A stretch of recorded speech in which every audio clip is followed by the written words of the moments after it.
Bonsoir amis téléspectateurs, vous avez cette reconnu par ce générique que le patriote est déjà dans vos salons pour vous entretenir avec vous comme il est d'habitude des questions de la République mais des questions du patriote. Pour ce soir, nous allons aborder les questions relatives à l'engagement citoyen. Nous avons pour ce faire un invité, c'est un patriote, vous allez l'apprécier au cours de cette émission. Il s'agit de John Francis Mbala, il va devoir se présenter lui-même. Bonsoir Francis. Comment vous vous sentez? Je me porte bien au rythme de Kinshasa. Au rythme de Kinshasa, est-ce que vous pouvez un peu vous ouvrir auprès de nos téléspectateurs pour qu'ils connaissent à qui ils ont affaire? Alors, en toute humilité, parce qu'il n'est toujours pas facile de se présenter soi-même, je peux vous dire que je suis John Francis Mbala, je suis professeur d'université. J'interviens, n'est-ce pas, dans l'académie d'Amiens et aussi comme chercheur associé au CURAP CNRS, qui est un laboratoire de recherche qui est rattaché à l'université de Picardie Jules Verne à Amiens. Mais je suis également professeur ici à Kinshasa, à l'université protestante au Congo, à la faculté de droit. Vous avez la chance de marcher sur deux mondes. Vous êtes à Kinshasa où vous fréquentez les milieux universitaires. Vous êtes en France où vous fréquentez également les milieux universitaires. S'il faut faire un rapprochement, vous pensez que le niveau de la République démocratique du Congo sur le plan savoir est appréciable? Tout d'abord, je ne peux pas dire que j'ai la chance d'évoluer sur deux mondes en Europe. Je suis certes citoyen congolais, mais je suis né à Londres, en Grande-Bretagne, au Royaume-Uni, fait mon père ayant été diplomate pendant très longtemps dans plusieurs pays. Donc l'Europe, ce n'est pas, j'y suis né en fait, je peux le dire comme ça, mais je suis citoyen congolais ayant vécu en RD Congo, à Kinshasa, à l'époque le Zaïre. Alors le niveau de la République démocratique du Congo, en ce qui concerne les universités, il y a beaucoup de choses à déplorer. Mais je dois vous dire immédiatement que quand on voit les étudiants qui poursuivent leurs études supérieures, que ce soit en Europe, aux États-Unis ou ailleurs, qui viennent de l'Université protestante au Congo précisément, écoutez, ils ont un bon niveau et ils font des études honorables. Donc on n'a pas non plus à avoir honte de faire des études à Kinshasa ou en RD Congo. Simplement, du point de vue de la méthodologie, il y a effectivement des aspects à rectifier. Il faudrait que les étudiants soient moins infantilisés. Ce que moi je fais par exemple, j'ai tendance à demander aux étudiants d'aller faire des recherches sur des thèmes qu'ils vont présenter sous la forme d'exposés. Ça les incite, n'est-ce pas, à produire quelque chose qui vient d'eux, plutôt que de reproduire, de redire, répéter comme des perroquets ce qu'il y aurait dans un document, dans les ouvrages. Donc de ce point de vue, je pense apporter un petit plus parce que c'est la méthode française. La méthode française, c'est d'abord la recherche par soi-même, les études empiriques de terrain. Et quand je vois par exemple des sujets comme la biométrie, je vois il y a 3, 4, 5 ans à peu près, je demandais à des étudiants ici à l'UPC s'ils savaient ce que c'était la biométrie. Il y avait sur une trentaine, quarantaine à peu près, deux qui savaient que ça avait rapport au passeport. Passeport, oui. Mais la biométrie concerne aussi d'autres aspects de la vie, la sécurité bancaire, ce n'est pas simplement les passeports. Quand je vois par exemple la cybercriminalité, nous n'en sommes pas là encore en RD Congo, mais ça va venir à un moment donné. Comment est-ce que les institutions bancaires se protègent, ou les personnes, vous et moi, je voudrais dire comment est-ce qu'on va se protéger par rapport à ce phénomène?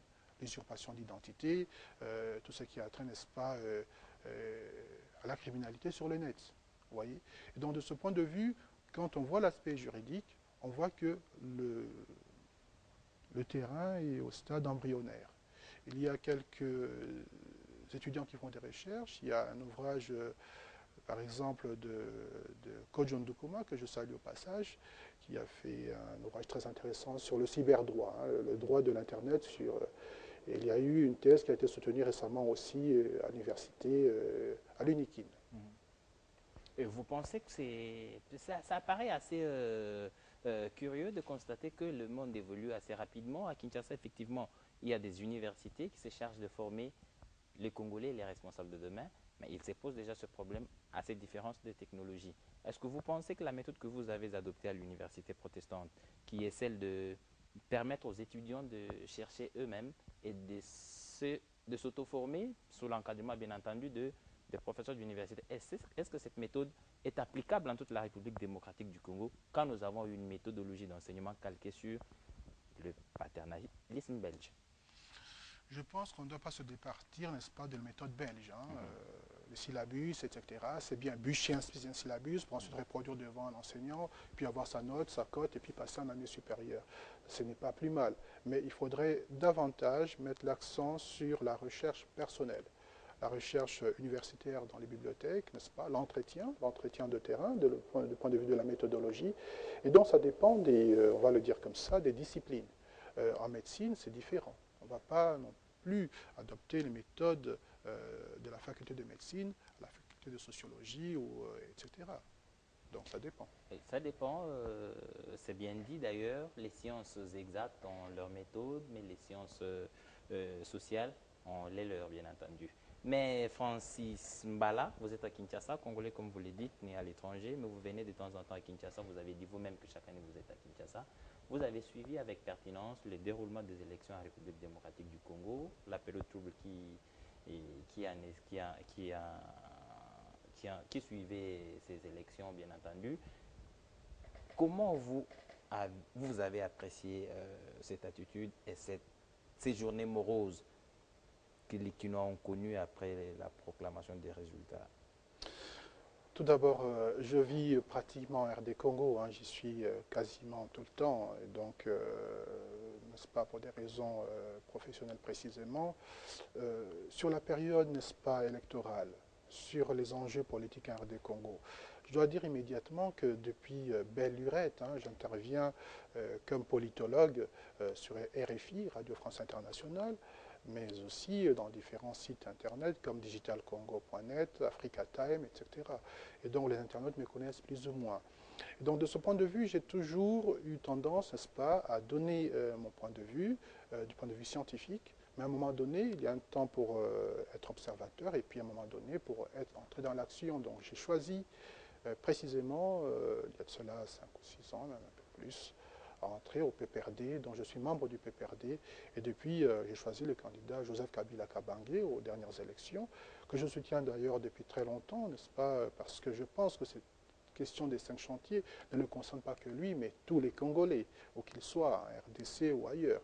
Et donc, sur les élections de 2011, je dois vous dire que j'ai eu à prendre position parce qu'il me semble quand même que malgré le climat hostile que nous vivons quelquefois en Europe de par le fait que nous sommes proches de la majorité présidentielle, il faut être courageux quelquefois, assumer ses convictions.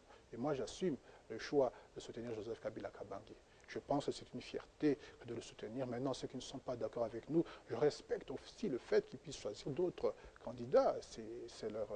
Et donc, j'ai eu à participer à une émission, j'étais l'invité de l'entretien du jour, qui est une émission sur Télésud, qui est une chaîne internationale diffusée à Paris et d'ailleurs ailleurs par satellite, face à Louis Cumayu, qui est un journaliste qui lui a posé des questions pertinentes, et comme vous le faites d'ailleurs très bien, et j'ai lui expliqué tout justement pourquoi moi je soutenais Joseph Kabila Kabange. Ça, nous sommes le 17 novembre à Paris. Pendant la campagne électorale. Pendant la campagne électorale. À mon humble avis, et je l'ai dit aussi à mes compatriotes et aux camarades du PPRD de la majorité présidentielle, la campagne ne se limitait pas à soutenir le président de la République et ses idées, la personne mais aussi ses idées, n'est pas simplement en portant des t-shirts ou des casquettes à son effigie. La campagne avait débordé le cadre national. Il fallait prendre position au niveau de l'opinion publique, dans les chaînes internationales, sur Internet. Et quelque part, je pense avoir pris position, avoir aidé à mieux faire comprendre ce qu'étaient les 5 chantiers et pourquoi il fallait voter pour le président Joseph Kabila Kabange. C'est très bien. Vous évoquez une question des Congolais de l'étranger. Il faudrait leur dire ce qu'il faut.